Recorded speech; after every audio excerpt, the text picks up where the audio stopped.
अभिनेता राहुल सोलापूरकर यांनी छत्रपती शिवाजी महाराजांच्या आग्रा इथल्या सुटकेबाबत आक्षेपार्ह विधान केलं आणि शिवप्रेमींमध्ये संताप उसळला। शिवप्रेमींचा उद्रेक आणि शासकीय राजकीय विश्वातनं उमटलेल्या प्रतिक्रियांनंतर राहुल सोलापूरकर यांनी दिलगिरी व्यक्त केली खरी, मात्र ही दिलगिरी शिवप्रेमींना मान्य नाहीये।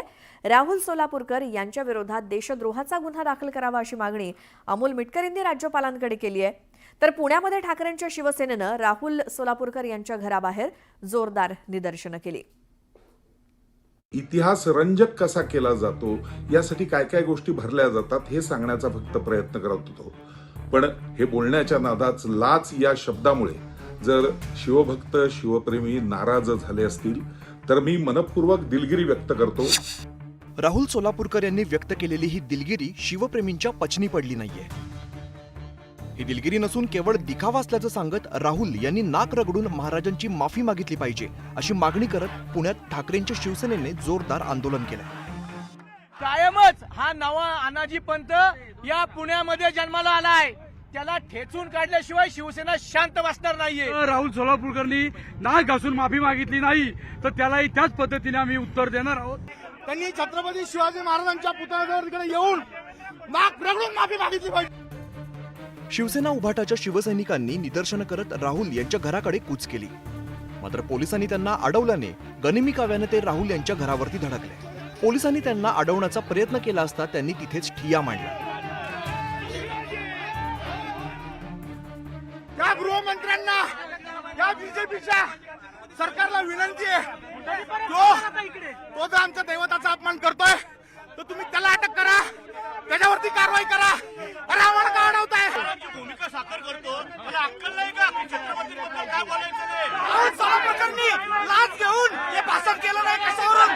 ही जी मुलाखत दिली ही राहुल सोलापूरकरांनी 100% लाच घेऊन दिली। साधारण तासभर शिवसैनिकांनी राहुल यांच्या घराबाहेर जोरदार निदर्शनं केली। त्यानंतर मात्र पोलिसांनी हे आंदोलन मोडून काढलं। राहुल हे घरात नसल्याचं सांगत पोलिसांनी आंदोलकांना पांगवलं। पोलिसांचं म्हणणं आहे की राहुल सोलापूरकर आता घरामध्ये नाहीये, त्यामुळे राहुल सोलापूरकर कुठं काय असं ना त्याला शिवसेना पकडणार आणि त्या तोंडाला काळं पासणार।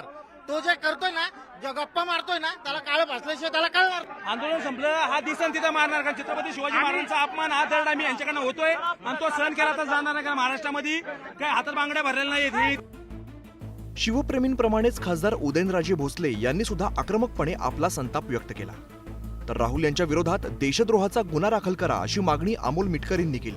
कुठल्याही क्षेत्रात जरी काम करणारे असतील तर कोणालाही मगाशी सांगितल्याप्रमाणे त्यांना ठेचून त्यांना गाडलं पाहिजे।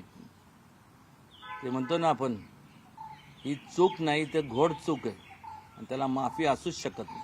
अशी अकलेचे तारे तोडण्याची हिम्मत सोलापूरकर नावाच्या एका विकृताची झाली कशी? महाराष्ट्र सरकारला, विशेषतः महाराष्ट्राचे मुख्यमंत्री देवेंद्र फडणवीसजी, महाराष्ट्राचे दोन्ही उपमुख्यमंत्री आदरणीय एकनाथराव शिंदेसाहेब, आदरणीय अजितदादा, त्याचप्रमाणे महाराष्ट्राचे सांस्कृतिक मंत्री आशिष शेलारजी, आपल्याला विनंती आहे की या नराधमावर देशद्रोहासारखा गुन्हा दाखल होण्याकरता आपण निर्देश द्यावेत। छत्रपती शिवाजी महाराजांच्या काळात पेटारे बिटारे काही नव्हते। आग्र्याहून लाच देऊन त्यांनी सुटका करून घेतली। या राहुल सोलापूरकर यांच्या वक्तव्याने वादाला सुरुवात झाली। त्यांच्या माफीची मागणी करत राज्यभरात संतापाची लाट उमटली।